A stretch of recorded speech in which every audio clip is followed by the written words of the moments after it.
रंग चढ़ गया क्या? नफरत का ये रंग तो उतर जाएगा, लेकिन जो प्यार का रंग गुरु चढ़ाना चाहता है ना, वो कभी नहीं चढ़ेगा। मैंने कहा था बड़े चौधरी कि भोले बाबा की कसम तो ले ली है आपने, लेकिन उसे निभाना आसान नहीं होगा। दी रुको, मैं देख करके आती हूँ, डोंट वरी।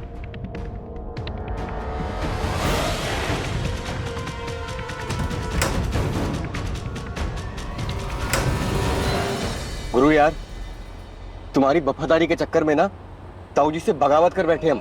हमें तो मालूम ही नहीं था कि तुम आओ टीटी के घरों कंपाउंडरनी की शादी करवाने नहीं बल्कि करने जा रहे हो। चीख चीख कर ऐलान करके आ गए, बाकी की रस्मों के लिए आते। अभी तो बड़ी कोठी जाकर क्या हालत होने वाली है वो सोचो। अरे यार सिकंदर, काहे इतना घबरा रहे हो? रोमांटिक पिक्चर नहीं देखे का कभी? अरे प्यार में बगावत तो रोमांस का पहला नियम होता है का भैया? अब जो भी बात करनी है घर जाके करते हैं। अरे हाँ!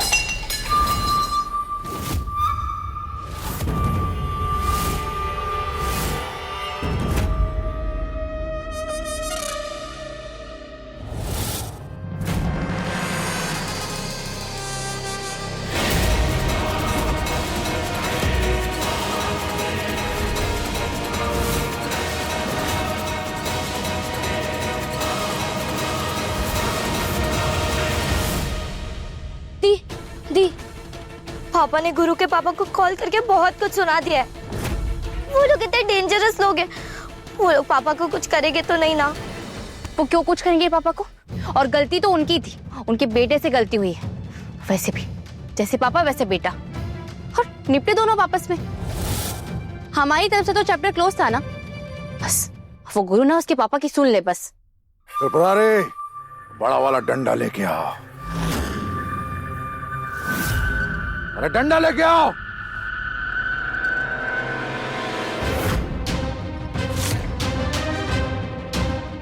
जीजा जी,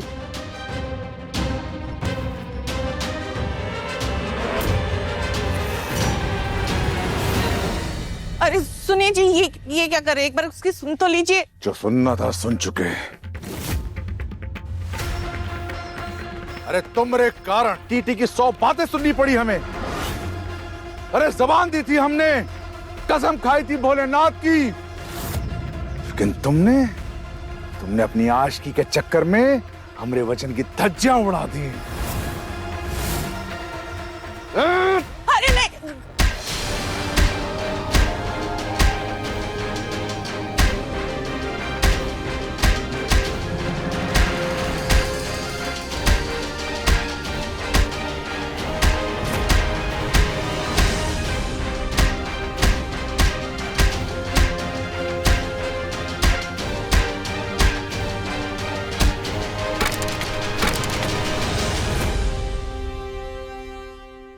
नागेश्वर, जब बाप के वार से छड़ी टूट जाए और बेटे के चेहरे पे शिकन ना आए तो समझ जाना चाहिए औलाद का इरादा फौलाद बन गया है। जैसा बाप वैसा बेटा, अब ये अपनी जिद नहीं छोड़ेगा। अरे बेगानी लड़की से ऐसी भी क्या फिक्र, ऐसी क्या परवाह, जो अपने बाप से बगावत कर बैठे तुम। ये ना तो फिक्र ना परवाह है, ये इश्क है बाबा, इश्क है।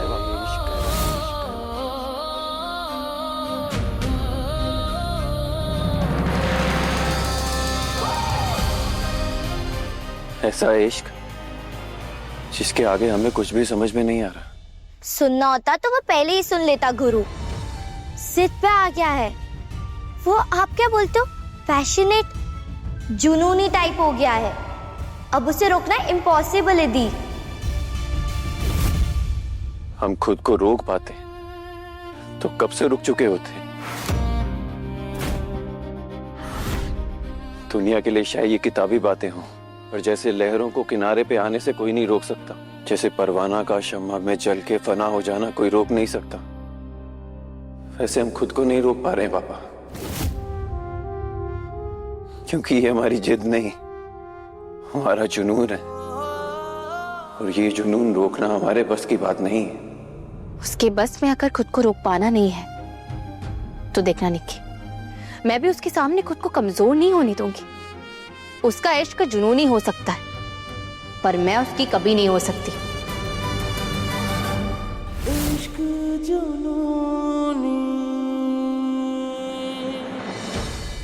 अच्छा, तो तुम्हें इश्क हो गया है?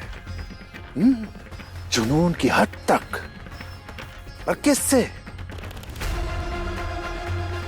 उस टीटी की लड़की से? अरे उसके भाई के सीने में अपने हाथ से गोली मार दे तुम, उस लड़की से? समझ नहीं पा रहे हैं गुरु। जरा हमें अपनी इस प्रेम कहानी का अंत तो समझाओ। इतना बड़ा कांड करने के बाद, उस डॉक्टरनी के परिवार की जिंदगी तबाह करने के बाद तुमको क्यों लगता है कि तुम्हें इस प्यार के बदले प्यार ही मिलेगा?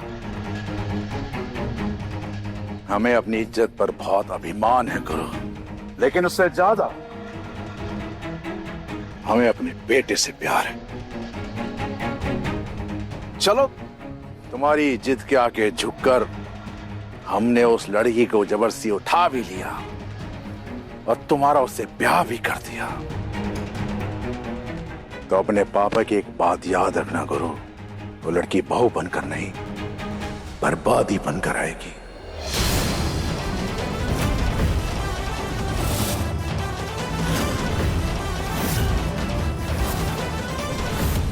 तो समझी? समझाइए अपने बेटवा को कि जो कहानी नफरत से शुरू हुई है वो प्यार की निशानी नहीं बन पाएगी। पहले हमें सिर्फ परवाह थी, ये न जाने कब हमें इश्क हो गया। अब वो इश्क हमारा पागलपन बन चुका है। अब चाहे कुछ भी हो जाए, ना हम रुकेंगे और ना ही हम झुकेंगे। क्या बोले? पापा पापा पापा पापा प्लीज शांत हो जाइए। मैं बात करता हूँ ना। छोटे, इस टॉपिक पे बाद में बात करते हैं, अभी अंदर चल। चल भैया 1 मिनट, हम बात कर रहे हैं ना। मैंने कहा ना अभी नहीं। छोटे, अभी नहीं तो कब? वक्त के बहाने से ना पापा का गुस्सा शांत होगा और ना ही हमारा जुनून। बेहतर यही है कि जो भी बात करनी है हम अभी कर लें। देखा अम्मा, बेटा सिर्फ बड़ा ही नहीं हुआ है, बाहुबली बन गया है। अपने बाप के फैसलों को चुनौती देने लगा है। ऐसा है गुरु, अगर तुम डाल हो ना तो हम बात है। तो सुल्तानपुर के बाहुबली हो ना, हम उस बाहुबली के बाप हैं। और हम भी देखते हैं कि जिद का ये रिश्ता तुम्हारी जिंदगी में कैसे जुड़ता है, वो लड़की इस घर में कैसे आती है।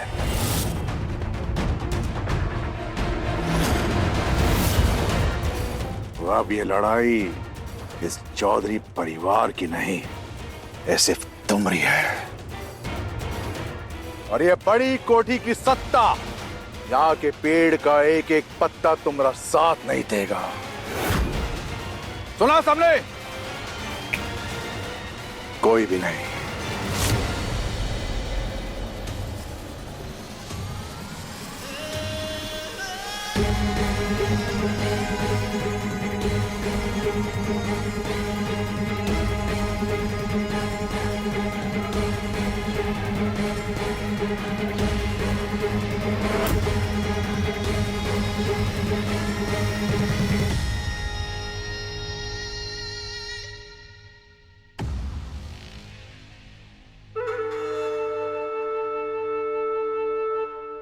चलो, लग गई आग पानी में। भाभी जी माफ करना, हमें सब कुछ इतना जल्दी में हुआ कि हम समझ ही नहीं पाए। हम कुछ करे उसके पहले वो गुरु आके हम। भाभी जी 100 बात की एक बात, हमारा बेटा अपनी जान पर खेलकर आपकी बेटी को अपना रहा है। और वैसे भी हम तो इस बात के खिलाफ है, मगर हमारा बेटा वो है कि मानने को ही तैयार नहीं है। अब अगर ये शादी करनी है ना तो इस शहर में रहकर नहीं, इस शहर से कहीं बाहर जाकर, वो भी चुपके से। हाँ, और हम सब उस गुरु की जिद देख चुके हैं। अब उसके रहते ये शादी यहाँ सुल्तानपुर में तो नहीं हो सकती है। शादी होगी तो यहीं होगी।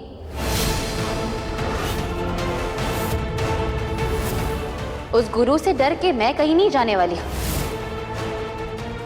बहुत डर लग रहा है मुझे तो गुरु के लिए। आपको कुछ भी करके गुरु को रोक लेना चाहिए था मम्मी जी।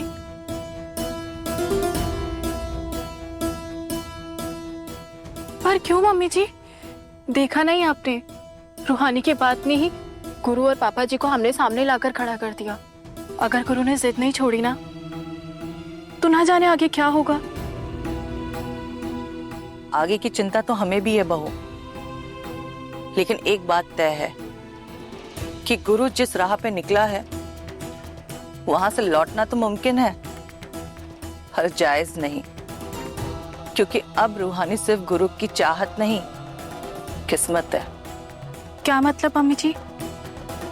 मतलब ये, अब स्वयं महादेव गुरु को रास्ता दिखा रहे हैं और हमारा मन कहता है कि ये प्यार पहले गुरु की फितरत बदलेगा, फिर इस घर की किस्मत। जहां हम घुट घुट के जी रहे हैं, वहां ये प्यार एक नई सुबह लेकर आएगा। कुछ नहीं बदलेगा अम्मा, कुछ नहीं बदलेगा। अरे हम उसका इच्छा पूरा ही नहीं होने देंगे। याद है ना आपको बचपन में गुरु को गोलियों से खेलने की लत लग गई थी? गोलियों से खेलने वाला हमरा बाहुबली गुड़ियों से खेले, ये ना हमें तब गवारा था और ना अब मंजूर है। जानती है ना हमने क्या किया था? पापा मेरी गुड़िया, मेरी गुड़िया पापा, मेरी गुड़िया पापा। वे गुड़ियों से खेलने वाले गुड्डे नहीं हो तुम। गैंगस्टर हो गैंगस्टर। खेलना है? हेलो, पकड़ो इसे, पकड़ो पकड़ो इसे। अब खेलो। न कहानी बदली है, न किरदार, और ना ही अंत बदलेगा अम्मा। अगर अब भी गुरु ने अपनी जिद नहीं छोड़ी तो इस गुड़िया को भी हम वैसे ही छीन लेंगे जैसे बचपन में उस गुड़िया को छीना था। साम दाम दंड भेद सब लगा दो नागेश्वर, लेकिन गुरु की इस जिद को जड़ से मिटा दो।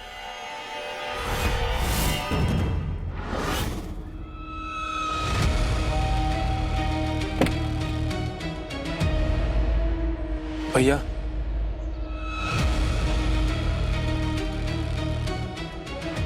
जब साथ देना था तब हाथ छुड़ा के चल दिए, अब क्या करने आए? पापा के सामने तो दोनों का मुंह सिल गया था। गुरु, हम बस ये बताने आए कि तुम हमारे भाई हो, और शायद भाई से भी बढ़कर। पर ताऊ जी के खिलाफ जाकर हम तुम्हारा साथ नहीं दे पाएंगे।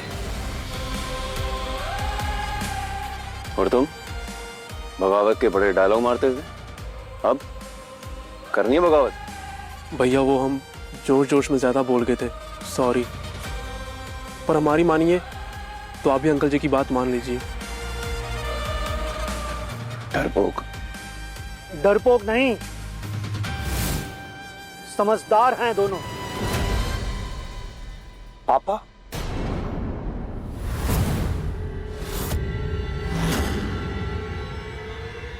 पापा देखिए, ये छोटे को रोकने का काम आप नहीं, मैं करूंगा। पापा, छोटा मुझसे बहुत प्यार करता है, वो मेरी बात को नहीं टालेगा। अरे बंटी, उसको प्यार का नहीं, मरम्मत का जरूरत है। पापा, बल का प्रयोग करके देख लिया ना आपने, हुआ कोई फायदा नहीं ना।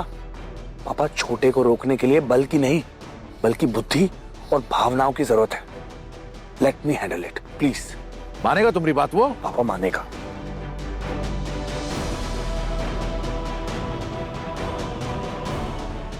ठीक है, तो जाओ समझाओ उसको, और कैसे भी करके गुरु के पागलपन को जलाकर स्वाहा कर दो बंटी। ये शादी हमरा बर्बादी है। ये गुरु और रूहानी एक नहीं होना चाहिए बेटा, समझ लो। जी। तुम्हारी प्रेम कथा ने घर में कोहराम मचा रखा है, सब परेशान हैं। अरे भांजे, दिल आ गया है ना तो उठा लो, बहला लो अपना दिल छोड़ देना। मामा जी!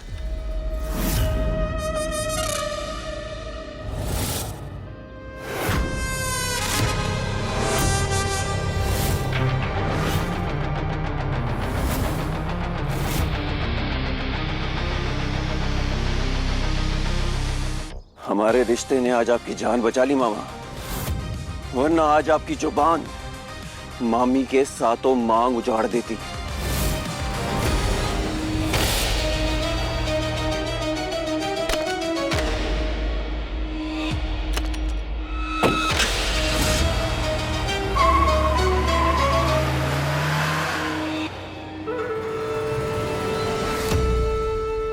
देखिए सहाय साहब, अब या तो ये शादी शहर से दूर कहीं होगी या फिर ये शादी ही नहीं होगी। आप डिसाइड कर लीजिए करना क्या है।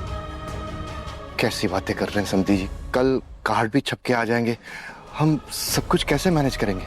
अरे आपको तो एहसान मानना चाहिए हमारा कि हमें गुरु का रिस्क पता होने के बावजूद भी हम अपने इकलौते बेटे की शादी आपकी बेटी से करने को तैयार है। और इतना सब होने के बाद आपकी बेटी हमारी इतनी सी बात मानने को तैयार नहीं है। और इस शहर से बाहर जाकर शादी करने में उसे ऐतराज ही क्या है? आप सबको शहर छोड़कर कहीं बाहर जाने की कोई जरूरत नहीं है।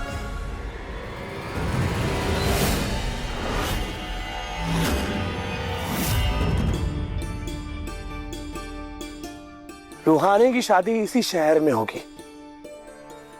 जी नमस्ते, मैं बंटी चौधरी, गुरु का बड़ा भाई। देखिए, आपको डरने की बिल्कुल भी जरूरत नहीं है, मैं आपकी हेल्प करने आया हूँ। गुरु को रोकने की जिम्मेदारी मैंने उठाई है, तो आप बेफिक्र रहिए। रूहानी और शेखर की शादी मैं खुद करवाऊंगा। जिसने बड़े चौधरी की बात नहीं मानी, आपको लगता है वो आपकी बात मानेगा? मानेगा। मैंने गुरु की आंखों में उसके भैया के लिए प्यार और सम्मान दोनों देखा है, और गुरु बंटी भैया के खिलाफ कभी कोई कदम नहीं उठाएगा। एग्जैक्टली। कल मेहंदी है ना, तो आप लोग तैयारी कीजिए। मैं और मेरे लोग पूरी निगरानी रखेंगे।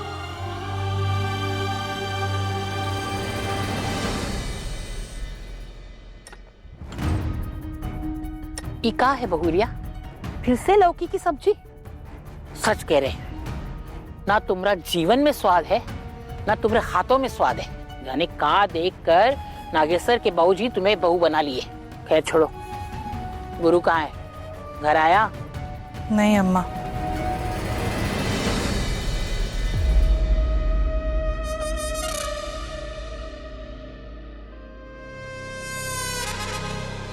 खुश रहो।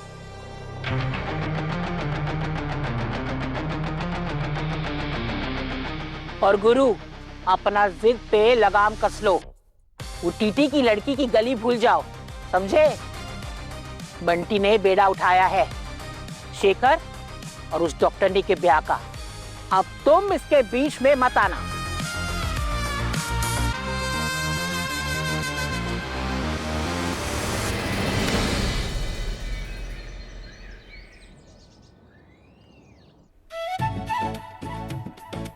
ये लीजिए, सारे कार्ड आ गए।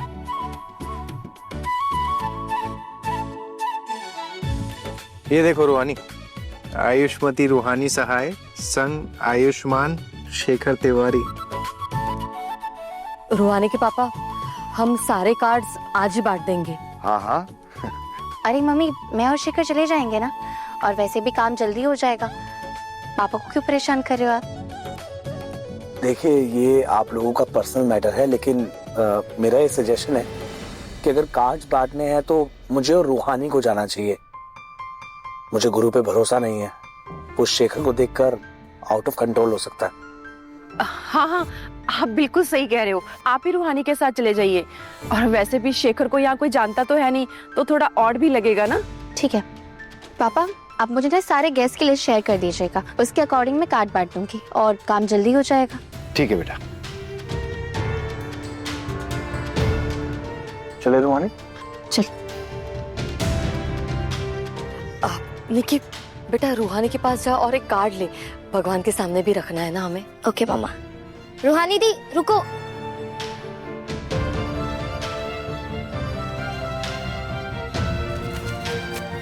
ये भगवान जी के लिए। चले रोहानी।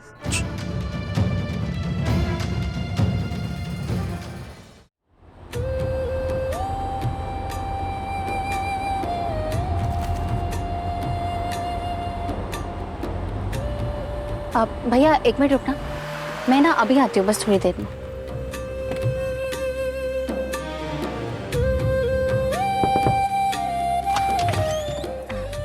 नमस्ते, ये मेरी शादी का कार्ड है, प्लीज आइए।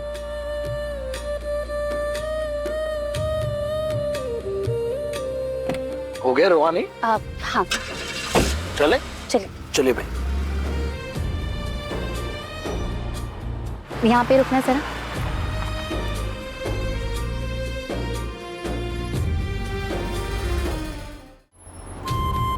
पाँच बज गए और वैसे भी थोड़ी गाड़ी बाकी है, और जिन्हें देने हैं वो मेन एरिया के कुछ बाजू में ही रहते हैं। कमल आगे से लेफ्ट लेना।